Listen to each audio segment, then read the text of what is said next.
can't talk Disney Infinity without talking to the one and only JB. JB, we need to talk about this 3.0 version because there's a lot happening. You have a lot of new characters, and I don't even really know where to begin. So can you help me out with that? So we've got a ton of new stuff this year. Obviously, we've got Star Wars is coming into Infinity this year. So we've got the starter pack ships with the Twilight of the Republic playset. So we've got all of your favorite characters from the Clone Wars time frame, where we've got Anakin and Ahsoka are in there. But then we've also got the Rise of the Empire playset, that classic trilogy. In Infinity this year, we've also got Inside Out playset, which is a different kind of take on something than you've ever really seen from a playset before. And then we have a host of new things in the toy box this year. So we've got toy box expansion games, racing, kind of Mario Kart. We've also got Toy Box Takeover, which is like a dungeon crawler. So we've got a lot of structured play inside the toy box. And then we have just a lot of new tools for all the creators to be able to use as well. So it's a huge addition into the Infinity fans. I'm standing here next to a toy box director. Now, I'm intimidated because you're so tall, but also because you're a toy box director. I don't even know what that would entail. I'm not sure that I do. Okay, well, try to break it down for me and the folks at home. Okay.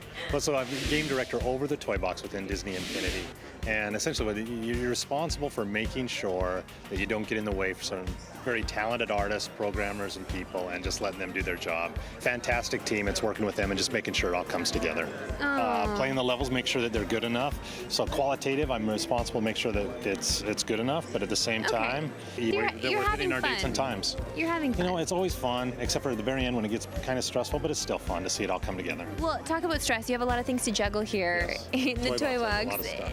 No kidding, you have so many things. So how do you even break it down? Like, what is your day-to-day? Like, do you break it down and say, okay, today we're only talking about this one orb that we're going to use in the toy box? Like, how does your day work?